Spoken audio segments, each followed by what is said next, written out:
오늘 수학에 대해서 그리고 초등, 중등 여기를 좀 집중적으로 해서 설명드릴 청라비연회대 문태민 부원장이라고 합니다. 자, 발표 바로 시작하면 오늘 컨텐츠는 4가지로 준비를 했고요. 현재 수학교육, 그리고 두 번째는 최종 목표, 그 다음에 수학학습 방법, 그리고 마지막에 총정리, 마무리 내용으로 정리를 진행하겠습니다.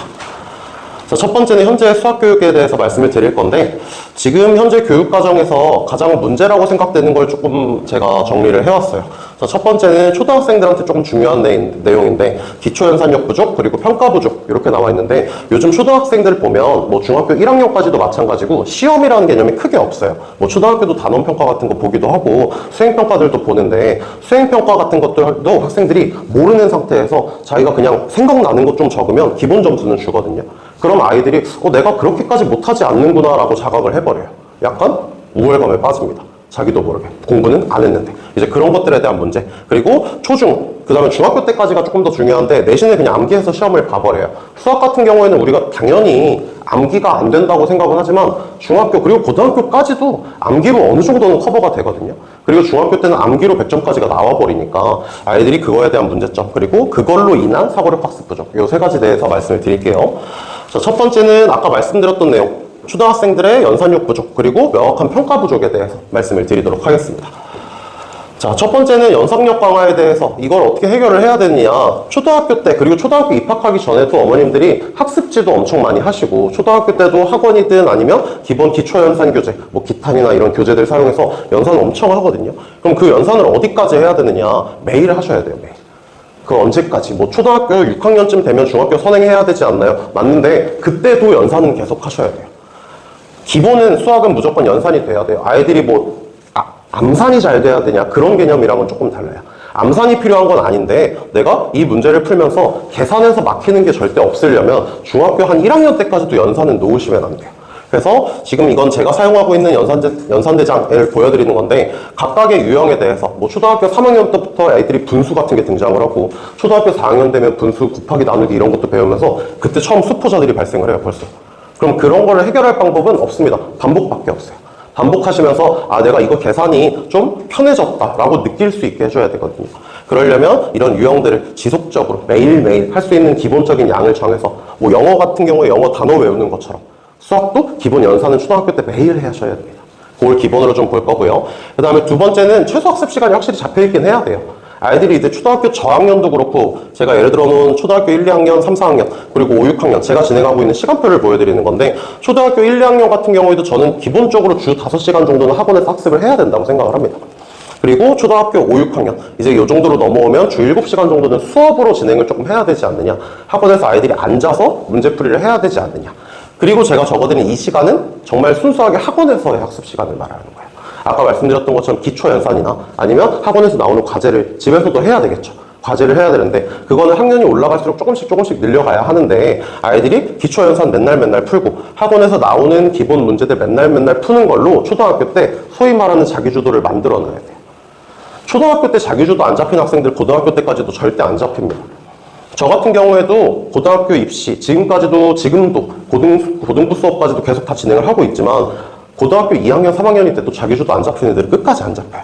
그때도 제가 멱살 잡고 끌고 가야 돼요. 근데 그렇게 하면 당연히 끌고 가는 만큼 성적을 만들 수는 있는데 최상위권으로 절대 못 올라갑니다. 왜? 제가 그 아이 집에 가서까지 옆에서 끼고 있는 게 아니니까. 그거는 분명히 본인의 자기주도가 필요하거든요.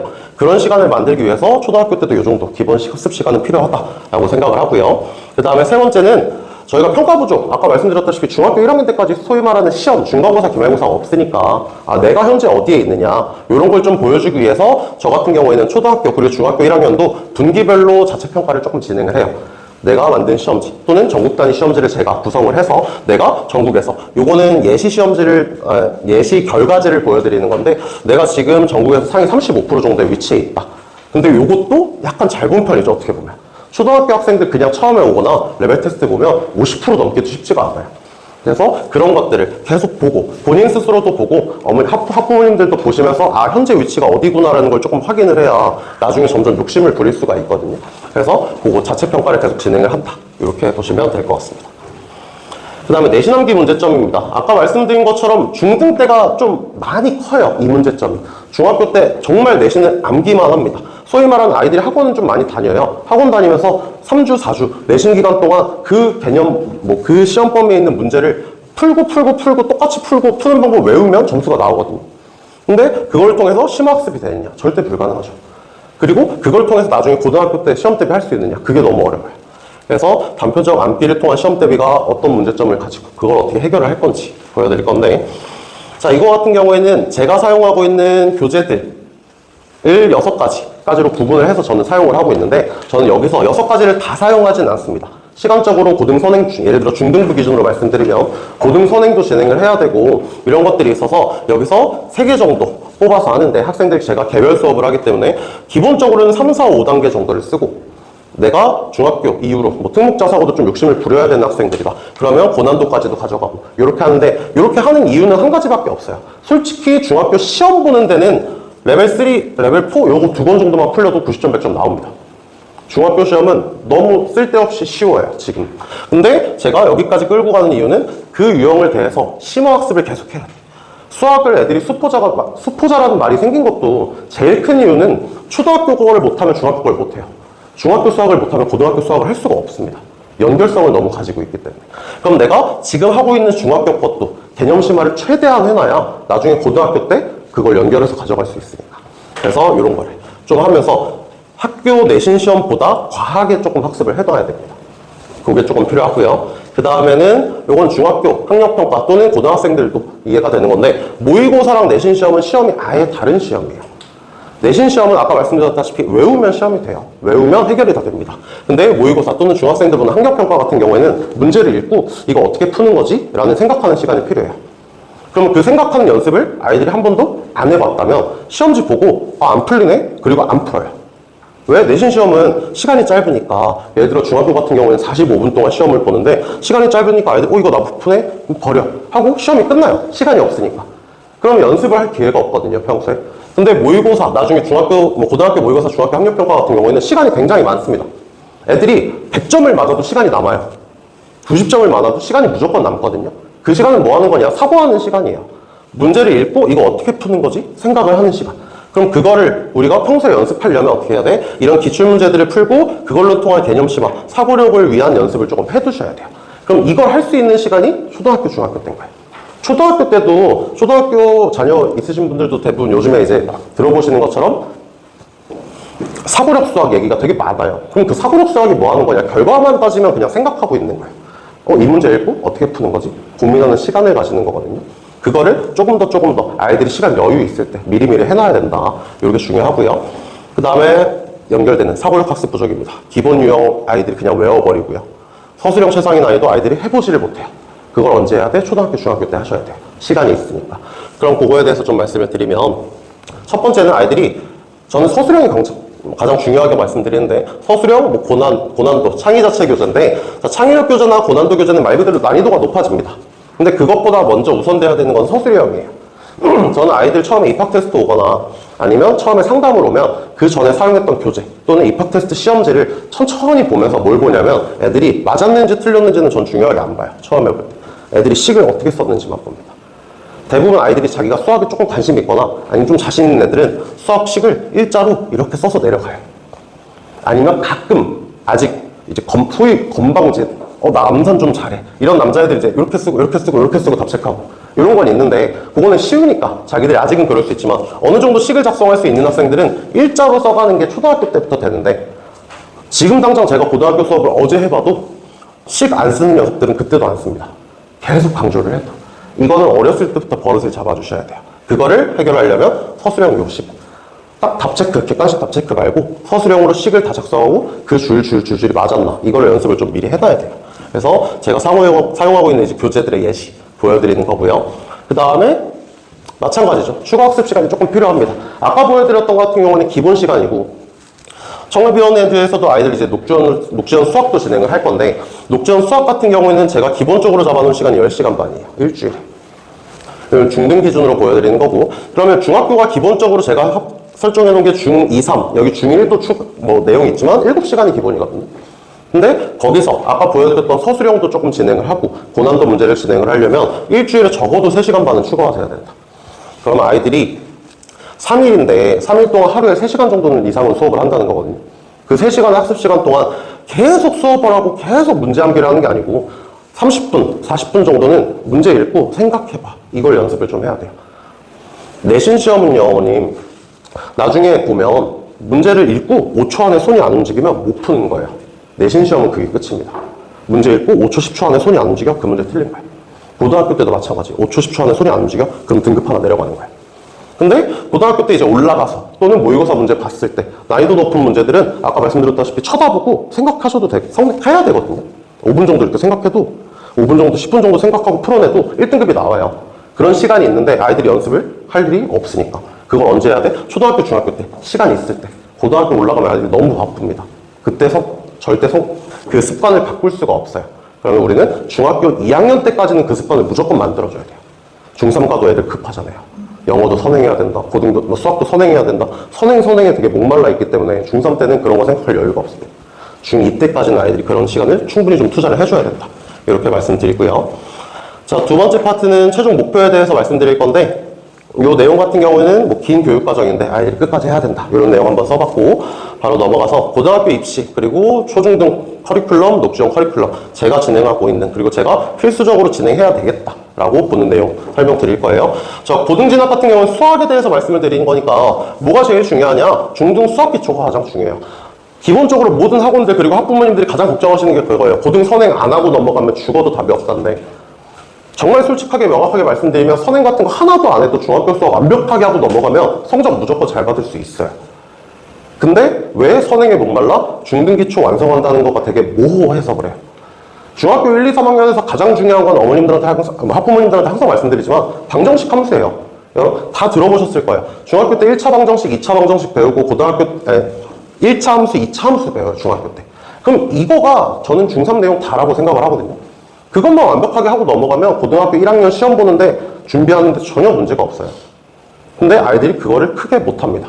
방정식이랑 함수는 똑같은 건데 애들이 그 똑같다라는 걸 전혀 인지를 못하고 넘어가요. 그래서 일단 가장 중요한 건 중등수학 기초에 대해서 완벽하게 완성을 했느냐. 이게 중요하고요. 개념 선행을 하더라도 그게 왜 선행을 해야 되는지를 중등수학 기초에서 끌고 오실 수 있어야 돼요. 고등학교 1학년 넘어가서 첫 시험 보면 중간고사에서 뭐 나오면 2차 방정식 나와요. 근데 아까 말씀드렸다시피 중학교 3년 내내 1차 방정식, 2차 방정식 하거든요. 똑같은 내용이 그대로 고등학교 1학년 때 시험이에요. 중간고사 때. 그러면 앞에서 배웠던 내용 그대로 깔고 와서 시험 보는 건데 아이들이 앞에 걸 몰라? 그럼 시험 준비 못합니다. 그게 먼저 필요하다. 그리고 이제 특목자사고까지 넘어가서 특목자사고 입학을 준비를 위해서는 중학교 때 이제 어떻게 해야 되냐. 수학기초 완성해서 추가적으로 뭐가 필요해? 스스로 증명을 좀 하실 수 있어야 됩니다. 여기 같은 경우에는 이 개념을 보고 이렇게 되는 거구나 까지만 완벽하게 이해하시면 되는데 이쪽으로 넘어가려면 가장 필요한 건 그 개념을 보고 공식을 보고 스스로 다 증명을 쓸 수 있어야 돼요. 자, 중학교 수준의 개념은 중학교 교육과정 내 수준으로 끝납니다. 증명도 당연히 그 안에서 끝나요. 그럼 그거를 명확하게 스스로 써내려갈 수 있어야 되고 공식이 나와. 소위 말하는 뭐 피타고라스 공식이 나오면 그 피타고라스 공식이 어떻게 도출되는지를 스스로 증명할 수 있어야 됩니다. 증명하는 거랑 사용할 수 있는 건 전혀 다른 개념이에요. 그래서 그 정도까지 끝내놓고 고등학교 교육과정을 한 바퀴 완벽하게 준비를 해야 된다. 이게 필수적인 조건입니다. 자, 그리고 제가 진행하고 있는 초등 커리큘럼에 대해서 보여드릴 건데 저 같은 경우에는 초중등 같은 경우에는 과외식 수업으로 다 진행을 하고 웬만하면 1대1로 수업 진행하고 개념 진행하는 거나 이럴 때만 그룹별 수업 조금 진행을 하고 있고요. 그 다음에 진도 같은 경우에도 개인별 진도 설정을 하고 있습니다. 뭐 초등학교 때 뭐 여기서는 무조건 어디까지 간다. 저는 크게 이렇게까지는 진행을 안 해요. 당연히 초등학교 6학년 졸업할 때 중학교 2학년 선행을 하긴 하는데 그거는 100% 모든 학생들 개인에 맞춰서 좀 진행을 하고 있기 때문에 그 다음에 목표 설정 같은 경우는 방금 말씀드린 것처럼 초6 겨울방학 종료 시 2월이면 이제 한 달이 3월 달에 이제 중학교 입학하는 시기 그때 저는 중학교 2학년 1학기 진도 종료 요거를 기본으로 설정을 하고 있어요. 당연히 아까 말씀드린 것처럼 더 빠른 학생들은 빠를 거고 더 느린 학생들이 있을 수도 있는데 그거는 더 기초 탄탄하게 하기 위해서 기본적으로 개인 설정하는 거고 기본적으로는 무조건 요 정도. 자, 중학교 같은 경우에는 1학기랑 2학기의 컨셉이 명확하게 다릅니다. 1학기는 전부 다 연산, 방정식 함수고요. 2학기는 전부 다 도형 위주예요. 그러면 뭐가 중요하느냐? 솔직히 1학기 내용이 제일 중요합니다. 2학기 내용 다 몰라도 고등학교 1학년 넘어가도 상관없나요? 솔직히 상관은 없어요. 솔직히. 근데 나중에 고2, 고3이 되면 오히려 그때 필요해요. 중등 도형은. 그리고 가장 중요한 방정식 함수, 그거는 대부분 다 1학기에 설정이 되어 있기 때문에 중2 1학기까지 완벽하게 종료하는 걸로 요거를 기본 설정으로 잡고 있고요. 자, 교재 구성 같은 경우는 저는 기본적으로는 4권씩 진행을 합니다. 학생들 대부분. 자, 그래서 소위 말하는 개념서, 그리고 유형서, 그리고 아까 말씀드렸다시피 초등은 연산교재는 무조건 필수 진행을 할 거고, 자, 개별 첨삭 교재인데 저 같은 경우에는 이 유형서도 저희가 자체 제작한 교재로 사용을 좀 하고 있고요. 그 다음에 개별 첨삭 교재는 뒤에서도 한번 설명드릴 건데 아이들이 문제를 풀면 틀리는 유형들이 있어요. 그 유형들을 계속 실시간 피드백을 하고 그 유형들에 대해서 따로 나갑니다, 교재가. 교재 또는 프린트가 그날그날 좀 따로 나가는 편이에요. 그래서 이 첨삭 교재는 그날그날 피드백 되는 교재다, 이렇게 좀 생각을 해주시면 되고, 과제 같은 경우에는 진도 교재, 과제, 이건 뭐 기본적으로 그날 수업한 거에 대해서 과제 나가는 건 너무 당연하고, 아까 말씀드린 것처럼 연산 과제는 진도랑 상관없이 그냥 매일 나가는 겁니다. 진도랑 상관없이 매일매일 할 수 있는 양을 기본 설정을 해놔요. 그래서 오늘 어디까지 숙제야 라는 말이 없어요, 연산 교재는. 왜냐면 기본 교재를 기본 양을 항상 정해놨기 때문에 그냥 그 양은 맨날 푸는 거예요. 이렇게 진행되고, 진도 과제만 그날 어디까지 해오라, 요거를 설정을 좀 해주는 편입니다. 자, 요거는 계속 보실 건데 과제가 완료 안 되면 집에 안 보내요. 어쩔 수가 없습니다. 그날 과제가 안 된다 그러면 특이사항 없지 않는 이상 웬만하면 그날 하고 하원하는 걸로 이렇게 진행을 하고 있고요. 자, 중등 커리큘럼, 요게 이제 조금 진도에 대해서 더 집중적으로 볼 수 있는 건데, 현행 진도 1년 이상을 항상 기준으로 지금 보고 있습니다. 지금 예를 들어서 2학년 1학기 학생이다 그러면 3학년 1학기 이런 거 1년 선행은 기준으로 조금 진행을 하고 있어요. 그러면 선행만 조금 진행을 하느냐, 현행, 선행 계속 동일하게 진행을 해요. 현행 과제는 계속 나가고 선행 과제, 수업 과제에 대해서도 따로 나가고, 이렇게 두 개가 계속 병행되고 있고요. 그 다음에 중학교 종료시, 아까 말씀드린 2월, 요것도 똑같이 고2 1학기 내용까지가 완료, 요걸로 진행을 하고 있는데, 이제 고2 2학기로 진행하는 곳들이 좀 있어요. 그리고 고2 1학기로 진행하는 저 같은 경우도 있는데, 요 같은 경우는 저는 뭘 종류로 보냐면 개념 진도 종료 말고 기본 문제풀이까지 종료로 보고 있습니다. 개념은 달리려면 계속 달릴 수 있어요, 솔직히. 의미 없는 선행은 더 하려면 더 할 수도 있는데, 저 같은 경우에는 고2 1학기까지 아이들이 기본 개념 하고, 그 다음에 소위 말하는 수능 모의고사에서 3점 문제 정도, 기본 문제 정도는 풀 수 있는 그 정도까지는 연습을 하고 올리려는 게 기본적인 목표 설정이다, 이렇게 봐주시면 될 것 같습니다. 자, 교재 구성 같은 경우에는 중등부도 기본적으로 4권으로 진행을 되고요. 자, 개념서, 유형서, 자체 교재, 그리고 개별 첨삭 교재인데, 이 유형서 같은 경우에는 초등부는 아까 자체 교재였는데, 중등부는 아이들이 기본적으로 나와 있는 좀 유명한 교재들 안 사용하면 불안해하는 학생들도 있기 때문에 시중 유형서 사용하고 유형서 플러스 자체 교재, 이것도 유형서라고 봐주시면 돼요. 제가 만드는 유형서라고 봐주시면 되고, 그 다음에 개별 첨삭 교재 똑같이 들어갑니다. 그래서 이 같은 경우에 4권 기본 세트, 그리고 개념이 종료된다면 과제는 이렇게 3권으로 과제 나가고 개념은 또 나가고 이렇게 진행된다라고 봐주시면 될 것 같아요. 그래서 과제는 현행, 선행, 아까 말씀드린 대로 선행은 진도를 계속 나갈 겁니다. 시험 기간, 중2, 중3, 중간 기말고사 그 시험 2, 3주 전 빼고는 계속 선행을 나가요. 그때 선행 과제 따로 나가고, 당연히 현행 과제는 아까 보여드린 레벨이 6가지 교재들이 있기 때문에 난이도를 조금씩 올리면서 현행 교재는 계속 나간다, 이렇게 보시면 될 것 같아요. 그래서 초등도 마찬가지고 중등도 마찬가지고 매일매일 문제 푸는 걸 통해서 좀 요 자기주도 양상을 계속 유도를 해요. 중학교 때가 마지막이에요. 고등학교 때 자기주도 만들기가 너무 힘듭니다. 그래서 매일매일 진행하는 걸로 이렇게 보시면 되고, 녹지원 같은 경우에는 조금 더 소위 말하면 빡세죠. 선행해야 되는 속도도 빠르고 나중에 원하는 난이도도 다르기 때문에, 자, 이번에 5월 개강을 예정하고 있는 반 같은 경우에는 중2 1학기 종료 시, 지금 1학년 입학하면 내년이죠. 내년 1학기 종료 시에 중3 개념은 종료, 이렇게 기본적으로 보고 있고, 그 다음에 이번에 5월 되는 중2반 같은 경우에는 중2 2학기, 올해 말이죠. 올해 말에 중3 개념 종료, 이렇게 보고 있습니다. 중3 개념 종료하고 그 다음에 뭐하냐, 고등선행은 바로 나갑니다. 고등선행 바로 나가는데 아까 말씀드린 것처럼 중학교 완벽한 심화 서술형 교재들은 계속 진행을 할 거예요. 이렇게 된다고 보시면 되겠습니다. 자, 그래서 방금 전에 말씀드린 것처럼 서술형 최상위 교재, 그리고 모의고사 유형은 계속 진행을 하면서 사고력 향상, 아이들이 생각하는 연습은 계속 진행을 할 수 있게 이렇게 조금 진행을 할 거고요. 그 다음에 과제 같은 경우에는 계속 똑같습니다. 과제는 한 권만 숙제 나가는 일은 절대 없어요. 초등부도 중등부도 그리고 녹지원, 여기도 한 권만 숙제 나가는 일은 없고 최소한 2권, 3권 정도가 과제가 계속 나가기 때문에 현행도 진행, 선행도 진행, 이런 식으로. 그리고 조금 달라지는 게, 저 같은 경우에는 녹지원 과제 구성은 무조건 단원 통합형으로 나가는데, 이 단원 통합형이 뭐냐, 쉽게 말씀드리면 아까 말씀드린 것처럼 1차 방정식이 있으면 1차 함수랑 1차 방정식은 똑같은 거라고 말씀을 드렸거든요. 1차 방정식이랑 1차 함수랑 섞어서 과제가 나가요.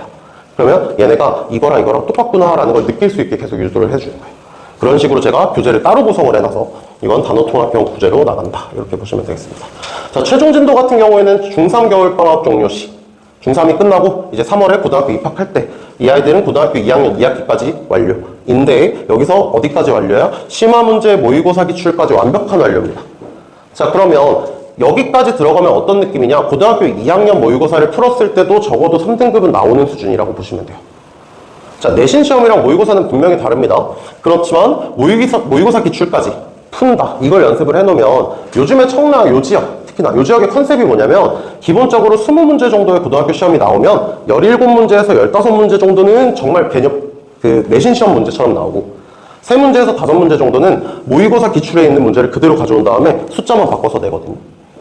근데 못 풀어요. 숫자만 바꿔서 내는데 못 풉니다. 왜? 그 한 문제 한 문제가 문제풀이 해설이 엄청 길어요. 그럼 아이들이 그걸 내신 시험 안에서 풀 수 있느냐? 못 풀어요. 시간이 일단 안 돼요. 시간이. 그래서 그 컨셉을 너네한테 주고 어떻게 하라는 거냐면 그거 너네 이거 해설 정확하게 알고 있니? 그거 바로바로 쓸 수 있니? 풀이를 막 10줄 가져가는 거 너네 외우고 다 쓸 수 있니? 이걸 연습을 시키거든요. 그거를 할 수 있으려면 아이들이 이 모의고사 기출 요거를 좀 접근성을 많이 가지고 있어야 돼요. 그거를 많이 풀고 아 그래 수학 문제 이렇게 생각하고 10문제 쓰는 문제도 있고 막 한 문제 푸는데 그래프를 5개 그려야 되는 문제 6개 그려야 되는 문제도 있구나. 이걸 계속 조금 보면서 체득을 조금 해놔야 되기 때문에 고2 2학기까지 완벽한 종료. 자, 개인적으로 이제 학생들 중에 조금 더 빠른 학생들은 고3 선택 과목 하는 학생들도 있을 것 같은데 그거는 차치하고 요걸 기본 설정으로 보시면 될 것 같습니다. 자, 세 번째는 이제 말씀드리고 싶은 수학 학습법에 대해서 좀 말씀을 드릴 건데 자, 제일 중요하죠. 개념학습. 어떻게 해야 되느냐, 그리고 문제풀이 어떻게 해야 되느냐, 그리고 피드백과 반복에 대해서 말씀을 드리겠습니다. 넘어가서 바로 말씀을 드리면 자, 중요한 건 이겁니다. 우리가 단원별 연결성을 좀 보실 줄 알아야 돼요. 아까부터 계속 강조드리는 거지만 중학교 때도 고등학교 때도 방정식 똑같이 나오고 함수 똑같이 나옵니다. 그럼 이 방정식 왜 배우는 거야? 함수 왜 배우는 거야? 그리고 2차 방정식과 2차 함수는 왜 똑같은 거야? 방정식과 함수는 왜 똑같지? 왜 연결성을 가지지를 아이들이 알고 있어야 돼요. 그게 개념 심화입니다. 개념을 많이 하고 통으로 외우는 게 개념 심화가 아니에요. 내가 방정식이랑 함수는 왜 똑같지? 스스로 그래프 그려보면서 그리고 스스로 식을 써보면서 아이들이 좀 공부를 하는 게 개념 심화고요. 자, 수체계 확장의 흐름 요거 같은 경우에는 소위 말하는 1, 2, 3, 4 초등학교 때 아이들이 1, 2, 3, 4 배우고 그 다음에 마이너스 1, 2, 3, 4 이런 걸 배워요. 그게 수체계가 확장돼가는 개념이거든요. 아, 자연수라는 걸 배우고 그 다음에 정수라는 걸 배우고 그 흐름을 아이들이 좀 알 수 있게. 그 다음에 마지막 이게 중등도형 활용인데 아까 말씀드렸다시피 1학기 내용 중요하고 2학기 내용 솔직히 도형인데 고등학교 가는데 몰라도 상관없어요 라고 말씀드렸죠. 근데 또 하나 말씀드린 게 이거였어요. 고2, 고3 넘어가면 중등도형 모르면 못해요. 뭘 못해? 모의고사 기출문제, 수능 기출문제를 하나도 못 풉니다. 고등학교 때는 학부모님들 도형을 하나도 안 배워요. 고등학교 때는 도형이라는 게 하나도 안 나옵니다. 교육과정대에. 그럼 그 도형들은 다 어디서 나오느냐? 다 중등도형에서 나와요. 그럼 이거 같은 경우는 어떻게 해야 돼? 고등학교에 올라가기 전에 저 같은 경우에는 중등 도형 단원만 따로 모아서 특강을 진행을 하거든요. 그런 학습 내용들이 조금 필요하다라고 생각을 해주시면 될 것 같아요. 자, 그 다음에 제가 굉장히 좀 중요하게 생각하는 개념 노트 정리인데 자, 개념 공부하는 거 누구나 할 수 있어요. 그리고 앞에서 선생님이 수업을 막 열심히 해주고 아이들이 책 이렇게 딱 보면 아, 이해된단 말이야. 그리고 책 덮으면 몰라요. 근데 이건 너무 당연한 거거든요. 그럼 그걸 어떻게 정리할 줄 알아야 되냐. 저 같은 경우에는 수업을 할 때 예를 들어서 이런 식으로 개념 정리를 쭉 해주고 아이들한테 타이틀, 1번 타이틀, 2번 타이틀만 쓴 다음에 다 지우고 자기가 다시 쓰게 하거든요. 소위 말하는 이거예요. 강사는 설명을 하니까 이 아이들보다 너무 잘할 수밖에 없어. 왜? 설명하기 위해서 더 공부를 했을 거니까. 근데 아이들은 받아들이는 입장이지. 근데 자신의 개념 정리하면서 어떤 걸 생각하냐면 이거 다음에 뭐지? 이거 다음에 뭐지? 써야 되니까 스스로도 약간 설명하는 연습을 할 수가 있습니다. 제일 좋은 건 본인이 나와서 수업해보고 본인이 다른 학생한테 설명해보는 건데 그럴 시간까지는 우리가 무조건 만들 수가 없으니 자신만의 개념 노트 정리하면서 조금 더 순전히 암기가 될 지연정 그 암기를 하다 보면 깨닫는 그것들을 연습하기 위해서 개념 노트를 좀 할 거고 설명이 가능한 개념 요 개념 노트 정리를 하면서 요 내용들을 좀 연결을 할 겁니다. 자, 그리고 제가 고등학교 학생들로 넘어오면 더 중요하게 말씀을 드리는 건데 자, 요거 같은 경우에는 문제 두 개를 제가 띄워놨어요. 근데 모르죠. 이렇게 보면 모릅니다, 이제. 근데 우린 뭐가 중요하냐? 이 문제랑 이 문제는 아예 똑같은 문제입니다. 근데 문제 써있는 게 조금 달라. 그러면 똑같은 문제라는 걸 전혀 못 느끼거든요. 그럼 뭐가 중요하느냐?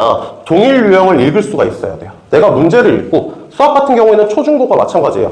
똑같은 문제는 멘트를 똑같이 씁니다. 아예. 숫자가 다르고 써있는 순서는 다른데 멘트는 아예 똑같이 쓰거든요. 항상.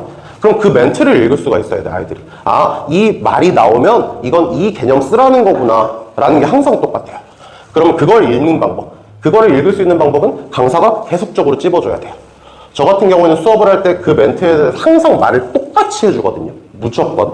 왜? 아이들이 계속 제가 똑같이 이 멘트 읽고 똑같이 말해주고 이 멘트 읽고 똑같이 말해주면 제가 아이들한테 항상 강조하는 건 자기들이 시험지를 읽고 그 멘트가 읽으면 내 목소리가 그대로 들렸으면 바라니까.